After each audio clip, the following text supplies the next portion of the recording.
this is Elizabeth at Petals and Parchment. Welcome to my channel. Thank you so much for joining me today. Today we're on week 42 of the Reflective Rolodex Challenge. Each week we decorate a Rolodex card and focus on mindfulness and gratitude in our lives. Before we get started, I'd like to light a candle. This is just a comforting ritual that I do at the beginning of each session to sort of tell my body to relax and have fun. Feel free to light a candle if you'd like. Now, if you've been here before, you know that I like to take a few moments to center ourselves and relax and release any stress that might have occurred from the previous week. If that's something you feel comfortable doing, you can go ahead and close your eyes if you'd like and take a nice big deep breath in through your nose and exhale slowly through your mouth. Release all that doubt and open your heart. Take a nice big deep breath in through your nose and exhale slowly through your mouth.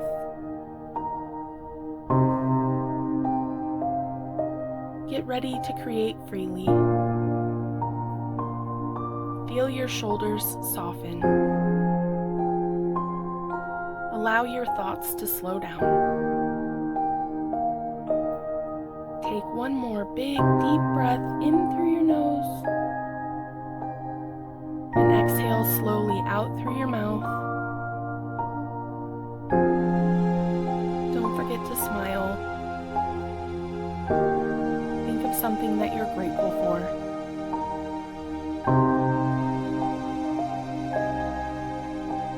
When you're ready, open your eyes and let's get started. Okay, so at the beginning of each month, I supply some journal prompts, so you can feel free to look those over if you'd like. We're currently looking at week 3, which is Shadows and Spark. You, of course, don't have to pick any of these if you don't want to. You don't have to journal if you don't want to, but you could pick any of these or something that you want to journal about, or you can just think about it. For me, I'm going to talk about shadow play. What's something you feared that now feels less scary or even beautiful? I was actually very terrified to begin my YouTube journey, and it was something I struggled with at the beginning of this year every moment. I'm sort of getting used to it now, so it feels a little more natural. I just kept pushing forward, and now I think at the end of this journey with you all, I'll look back on it and think it was a beautiful experience. I'm already starting to feel that way and thinking about the end approaching and how far I've come and all of the new techniques that I've tried and learned with you all. And so yeah, it's turned into like a really beautiful and rewarding experience, but we're not done yet. We still have, I think, 10 more cards to do this year, so I'll be thinking of things to do for those. But it's just incredible how if you put your mind to something and you do it even when you're scared and you just show up consistently and you try your best, that you can grow considerably from that and also look back and see something that you're proud of. And I think I've evolved a little bit. I do try to show up as my best self every week, and so I think that I can give myself kudos and genuinely mean it when I think about that. And I was scared and I showed up anyway. So maybe there's something in your life that you're putting off because you're afraid of it. Maybe you're not pursuing your dream because it's overwhelming and you don't know where to start, but you just have to put one foot in front of the other and do the next thing and the next thing. And before you know it, years have passed and you've built up all this momentum and you have a body of work to be proud of, and all because you didn't let fear stand in the way. So I would encourage you to examine your own circumstances and see if there's something that you can try, and don't be afraid. Even if it's hard and scary in the beginning, with enough perseverance and courage, you can do it too. All right, let's get started on the art portion. Okay, so I've gathered a few supplies here. Let me show you what I have. I have my Rolodex card on some like watercolor mixed media paper, and then I just grabbed a few stencils that caught my eye, and then I also grabbed a crayon and I just took it out of the wrapper. It doesn't matter what color it is. And then some leaves I got outside and a beautiful piece of old lace that has a lot of texture on it. So what I'm going to do is play with the jelly plate a little bit today and start doing some rubbings. So I'm going to set the card aside and I'm going to just put some things underneath and just do a rubbing. You want to keep the crayon flat. Let's try some lace. Let's try a stencil. Oh, that's pretty cool. I really like that one. Having better luck with the stencil here. I'm gonna try a few of these boho designs at the bottom. That one turned out pretty neat. I like these circles. How about right here?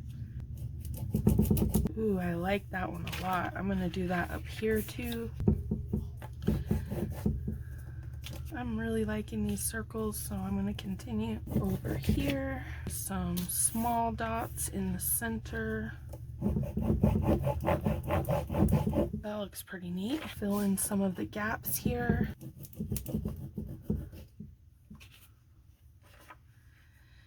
Okay, I'm going to see if I can use these leaves I gathered. So now we're going to paint it on our jelly plate with a thin layer of a base color. So think about what color you want to be in the front. And I chose an unbleached titanium. And then for the pickup color so that it's dark in the background, I chose burnt umber. And I have like a bottle of mud that I'm just putting little leftover bits of primary colors and brown. So just don't add any white or black to this, and you can put pretty much any primary color in here, and then you just shake it up and then you add a tiny bit of it to each of your colors and it harmonizes them. So here I've taken the bleached titanium and I added a tiny bit of my mud to both colors, and so this is the palette that I'm working with. So I'm just gonna pick up the first color here. You really don't need much at all with a jelly plate, and then just spread it out across the whole plate.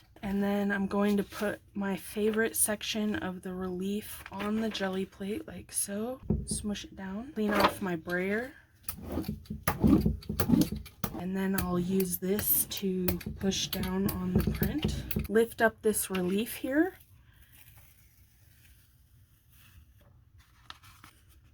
And nothing stayed on my jelly plate. I wonder what I did wrong. Alright, well, we'll pick all this up and keep going. Let's see if it gets any of the relief.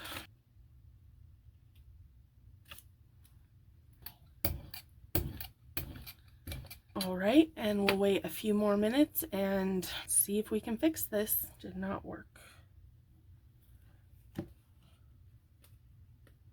I mean, that's cool, but that is 100% not what I'm going for. Back to the drawing board.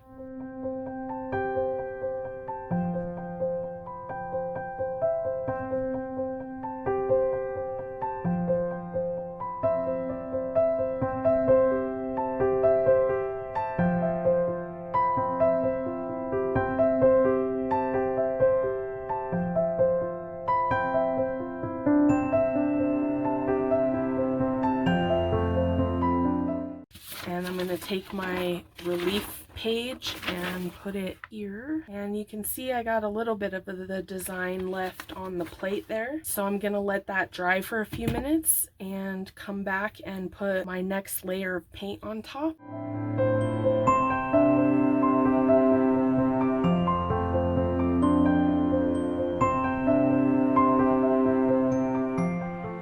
Okay, moment of truth. I'm so nervous. None of the crayon rubbings are there. What is happening? Why? Bummer. Alright, well, the show must go on, right? Let's see if we can get our patterns on here now.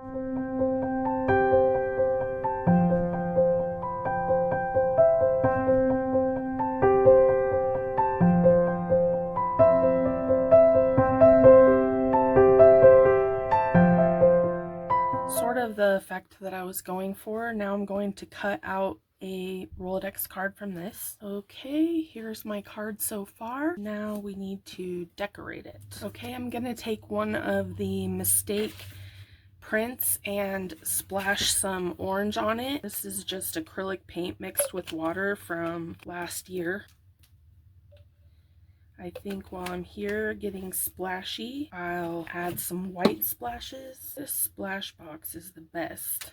Big old mess now. Okay, I'm gonna dry this and clean up the mess and meet you right back here. Okay, I'm confident we're gonna make a good card out of this yet. So I have these shape stencils that I picked up secondhand a few years ago, and I love them so much. Each one is a different shape. I do have quite a few punches, but I don't have all the shapes, and oval is one of them. If you have an oval punch, I would just grab that. We're gonna make some little pumpkins, and that takes 3 ovals per pumpkin. So I kind of wish there was a size between this one and this one. This is too big, but I don't trust myself to make nice ovals, so I'm gonna go with a smaller one, and maybe we'll do 2 or 3 pumpkins. I'm not sure, but I'm just gonna go around and try to get interesting patterns in different ovals, and I'm gonna use a pencil to do that. Just a plain pencil, mechanical, whichever, and just give yourself an oval that you can see to cut out later. So I'm just gonna do that real quick. Go find some interesting ovals throughout the page.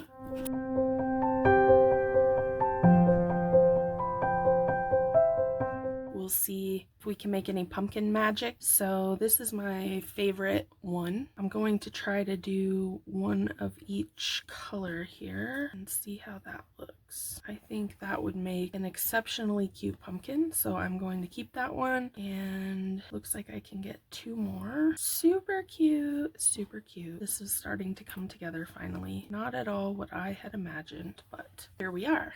3 super cute little pumpkins. So I'm gonna glue these together. Let me get my fine tip glue applicator. My last broke, so I ordered some new ones, and I spent weeks struggling with this before I realized I needed to thin the glue down a little bit more. So definitely, if you're struggling with your fine tip applicator, make sure you add extra water.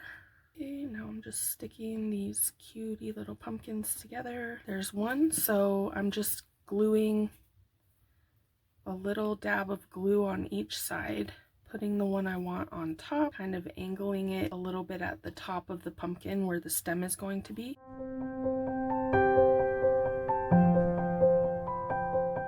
So now I'm going to get some vintage photo.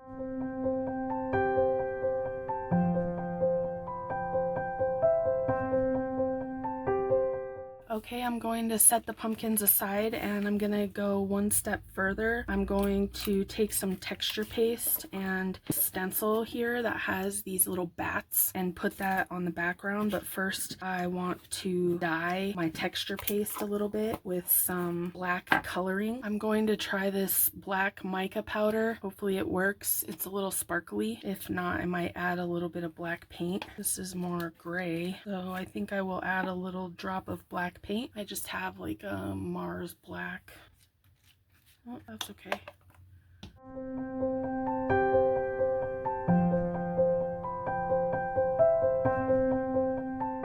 You never know what you're gonna get, let me tell you. That looks pretty cool. Guess I'm going spooky today. Okay, this is what I have so far, which is pretty cool looking, and I'm debating whether or not to spray some gold spray on there. Ooh, decisions. Okay, let's assemble this card. So I found just this tiny little scrap of sparkly textured paper that I think would look great as some stems. So I'm just gonna cut 3 stems from it and see if I ink around what happens. Yep, that's worth it. So do each of those. Now glue a stem to the back of each pumpkin.